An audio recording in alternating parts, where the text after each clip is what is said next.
Something else that's happening is your skin is an organ of elimination, and you have 4 organs of elimination. So it's vital, and I'm going to rub some of these out too, because this is part of the medicine. It's vital that you make sure that your other organs of elimination are working properly.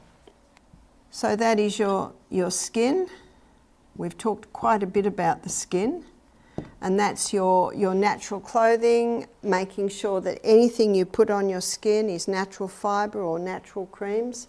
And if you do put anything on the skin, you can try the aloe. Aloe vera can be very soothing to the skin. You can try it. What some people do, they'll try a patch there, they'll try the coconut oil somewhere else, and the coconut oil can also be applied to the skin. Did you know that eczema affects about 10% of the population, while psoriasis impacts nearly 3%? That's millions of people struggling with symptoms that can sometimes feel unmanageable. The good news is there are natural remedies that can help soothe your skin and reduce flare-ups without relying solely on medications. In this video, we'll explore practical, home-based solutions backed by natural healing principles. And skin is very important. Remember what skin does? We've looked at that in a few other presentations. It breathes, which means it cannot be blocked because it's breathing. And apparently when they painted the model for the James Bond movie Goldfinger, they had to paint the front part of her gold and film it, wash that off and paint the back part gold and then film her, because you can't cover the whole skin or the person will die. It breathes, the skin breathes. So be very mindful to allow your skin to breathe. The skin also throws off waste. Another reason why the skin should be allowed to have as much air and probably play, I suppose, as much as possible. So be careful what you're putting on the skin, because it can inhibit its ability to breathe, and it can also inhibit its ability to throw off waste. And the skin also absorbs. Another reason why we should be careful what we touch. I was consulting with a lady, she was only in her early 40s, who'd had a stroke. So I was immediately intrigued, why did she have a stroke? She's a chemist or a pharmacist, and she was from one of the Caribbean islands, and she said she mixes all the tablets up together with bare hands. So the chemicals from the tablets are all going into her hands. The same thing happened, I met a vet once, a vet nurse, and she did the same thing, and she had major liver problems. You see, the skin absorbs, so one must be very careful as to what one touches and also what one puts on their skin. But what I want to target in this presentation is 2 sadly very common diseases today called psoriasis and eczema.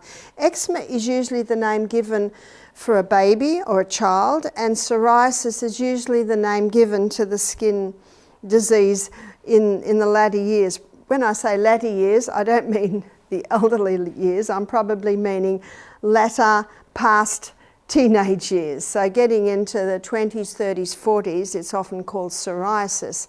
And I've seen many people suffer extremely with this.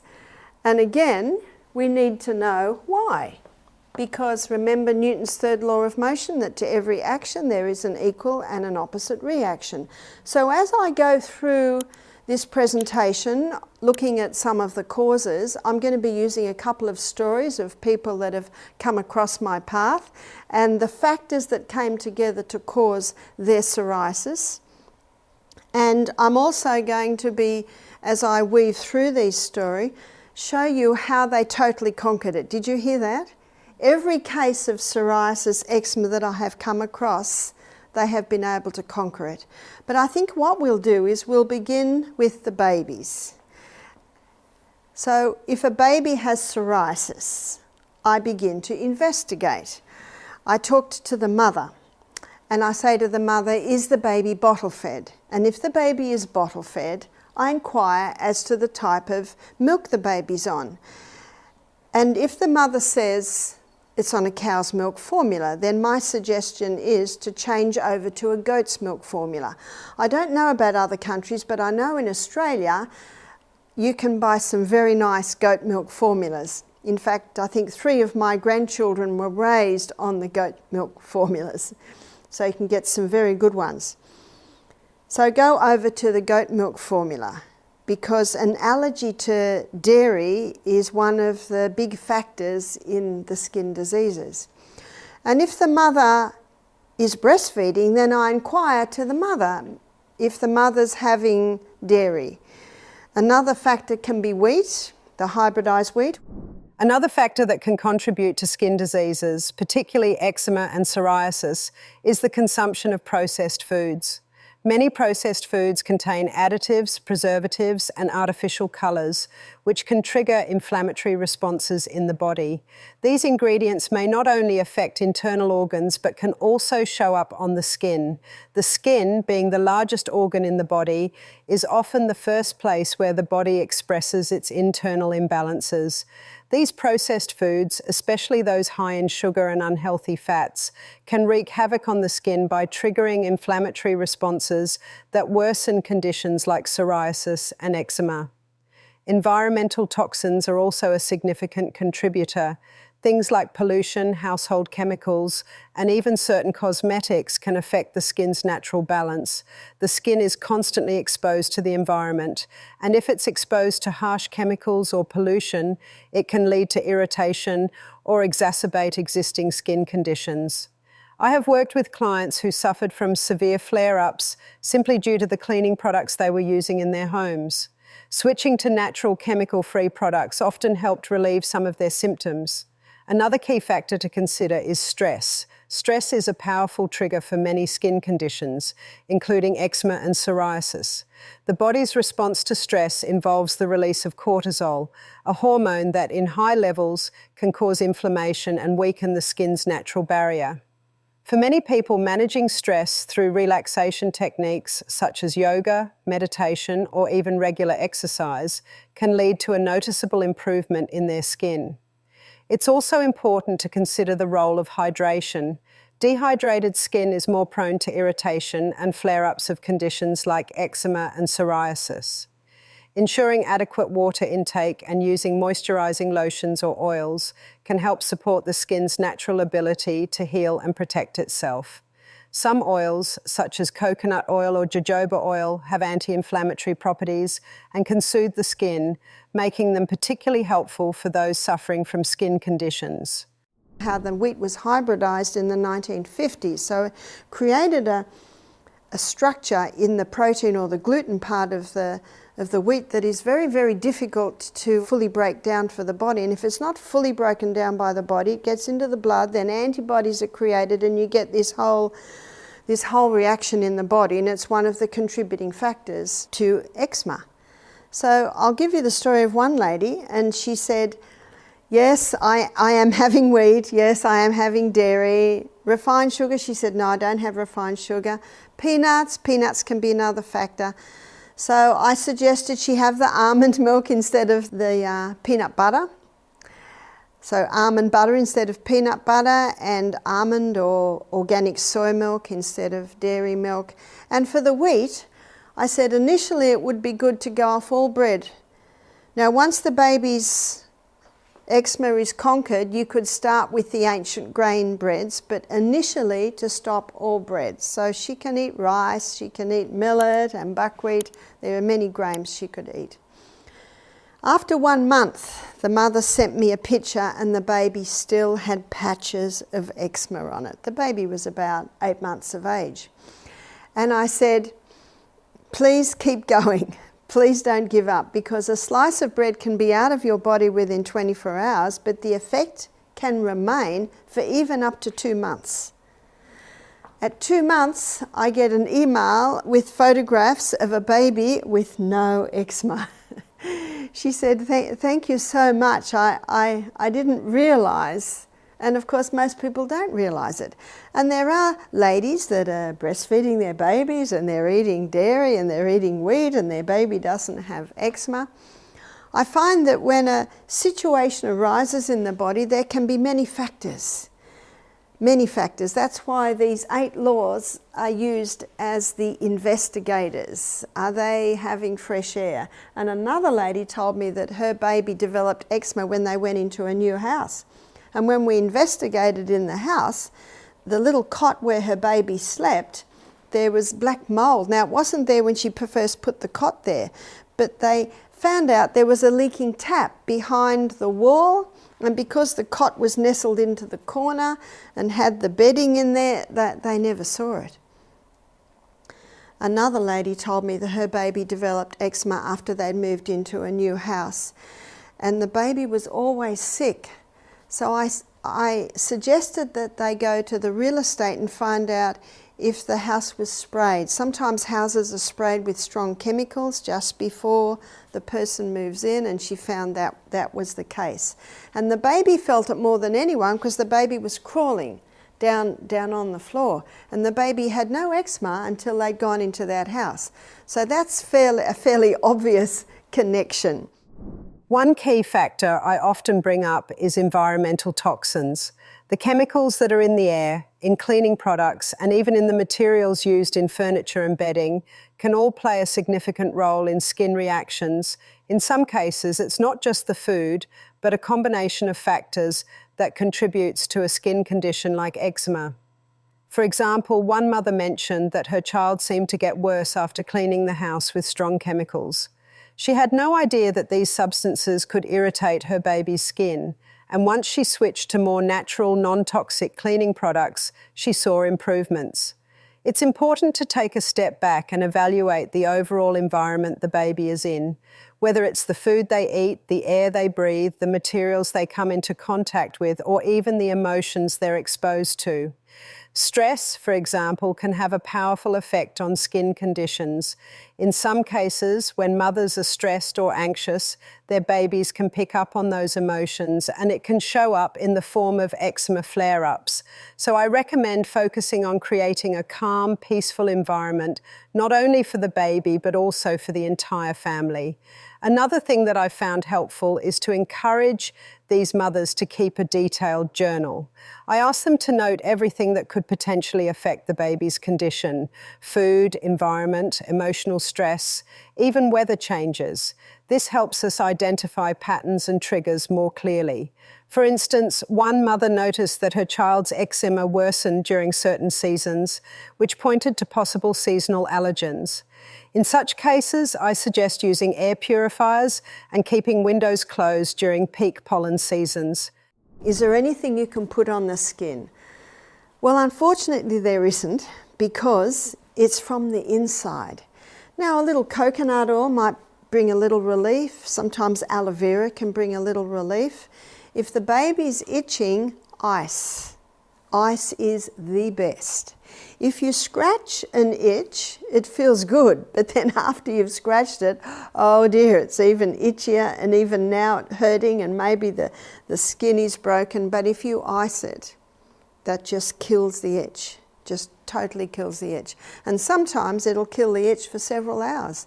Some people have told me they've only had to apply the ice maybe 3 times in a 24-hour period. It's just biding your time until the factors that are causing it are out of the body. So let's go to the adult eczema, and I'm going to give you the story of my son-in-law, Matthew. Matthew married my daughter when I think they were both about 21, 22, and he had a little bit of eczema. And he told me the story that when he was a little boy, he had very bad eczema.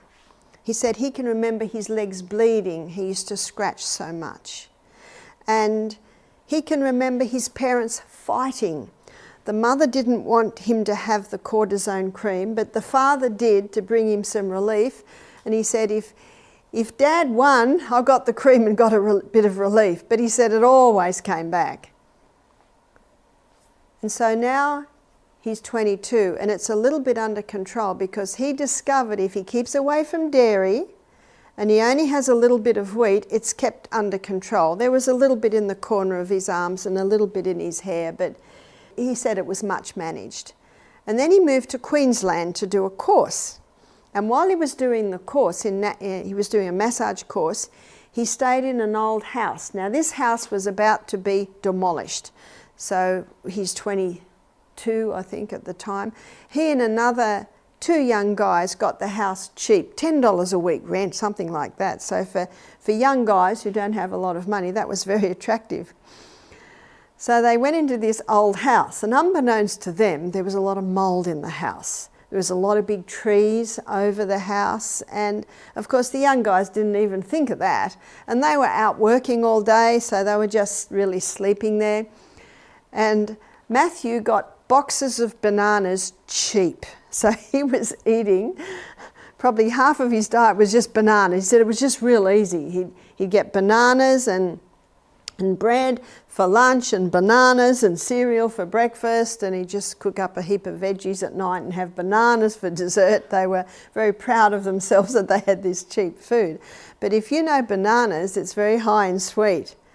And he's getting exposure to the mould, and he didn't even realise it because he was sound asleep. If he'd been awake in the room, he would have noticed that it's a stuffy room, but he just kept the windows wide open. So his eczema flared up, and it flared up very, very badly, worse than it, even since he was a child. So he just sort of bore with it. And then he moved back down to Victoria where we were. It's a cooler climate, which is nicer on eczema because the heat can really intensify it. And he went on a fairly strict diet. He eliminated all dairy, he eliminated all refined sugar, he even went on a low fruit diet, and it just got back under control. He found that he could eat some oats, but not the wheat. And then let's fast forward, things were fairly good for another 10, 15 years, and they moved down to Tasmania. And he loved Tasmania because it's cold down in Tasmania. And in the cold weather, the eczema was not as bad. And they had a couple of children, and he was now an architect. And he was doing some work. But when you're a tradesman, you don't get paid until the work is done, and sometimes people don't pay, and so there was a bit of stress in his life. He's got a rented house with his wife and little ones, so whenever stress would happen, his eczema would get very, very bad. And they were living in student accommodation, which was an old house, so a couple of factors coming together there. Eczema is a complex condition that can be triggered by a variety of factors, and it requires a multifaceted approach to manage effectively. Stress is one of the most significant contributors to eczema flare-ups. When a person is stressed, the body releases cortisol, a hormone that, in excess, can lead to inflammation. This inflammation can worsen the symptoms of eczema, causing more irritation and discomfort. As a result, it becomes essential for those with eczema to find ways to manage their stress levels to help control their condition. In addition to stress, environmental factors can also play a critical role. Mould, for example, is a common trigger for eczema. Older homes in particular are often more prone to mould growth due to poor ventilation and damp conditions. The spores released by mould can irritate the skin and worsen eczema symptoms. For those living in such environments, improving indoor air quality by using dehumidifiers, air purifiers, and ensuring proper ventilation can significantly reduce exposure to mould. Diet is another crucial factor in managing eczema. Many people find that certain foods such as dairy, refined sugars and wheat can trigger flare-ups. A diet free of these foods may help reduce inflammation and control eczema. For some, avoiding processed foods that are high in sugar or additives can also bring relief. Incorporating more anti-inflammatory foods, like fatty fish rich in omega-3s, leafy greens and nuts, can help support the body's ability to heal and reduce inflammation. Physical care of the skin is equally important.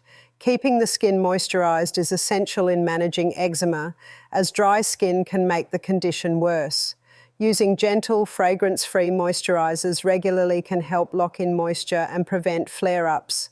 It's also important to avoid harsh soaps and hot water, which can strip the skin of natural oils and further irritate it. For some individuals, applying coconut oil or aloe vera gel can provide relief, as these have soothing and anti-inflammatory properties. Water keeps the skin supple. And the rule of thumb is to 50 pound, one quart. So that's 4 glasses to 50 pounds. So for a 100-pound person, they should be having 2 quarts. So that's a good rule of thumb, and that also helps to know how much the children should have. And when you have that water, also salt. So your whole salt, which is your Celtic salt, Himalayan salt is not far behind that. Over the day, little by little by little over the day. Just in case you didn't catch this one earlier, I wake up in the morning, I have half a glass of water, I go to the bathroom, I have half a glass of water, I pray, I have another half glass of water, I get dressed, can you see what you're doing? By the time I go on my morning walk or my morning exercise, I've usually had at least 3 glasses, and when I get back I have another glass. So I usually aim for 4 glasses before breakfast, which I can. As a rule, I wake at 5 and eat at 7, so it's easy. And then I don't drink again probably for about 2 hours after I've eaten, and then I've got a few hours before I have lunch at about 1:30. And then I have a couple of glasses after lunch, mid-afternoon, late afternoon, because if I have too much water, I don't want to be up at the night. So that's just me. And so I usually average, I'm 100 pounds, so I average 2 to 2.5 quarts a day. So if you're not used to drinking water, start slow and little by little build it up. So the 8th law is trust in divine power. What Matthew found is that when he was in debt and he had a family to feed and life was a little bit stressful, his eczema got a lot worse. So it's important to daily trust that God gave us this body with an inbuilt ability to heal itself, and it'll heal itself when you give it the right conditions. I share this with you because I have seen so many people conquer their eczema by these simple things. So if you've got stress in your life, remember what God says in 1 Peter 5 verse 7. It says, cast all your care upon him, for he cares for you, because he has a way through every situation. We've just got to trust him. And don't forget that in 1 Thessalonians 5:18, the Bible says, in everything give thanks. Thank God for every single thing that's happening in your life. And that helps to alleviate stress. And love the moment. It's called the power of now. Love where you are right now, because you're never going to have this moment again. And when you love the moment, past pain fades and future worries don't seem so bad. God says, I've just given you today, and tomorrow I'll give you another day. And that can certainly help to relieve stress. Eczema management requires patience and consistency.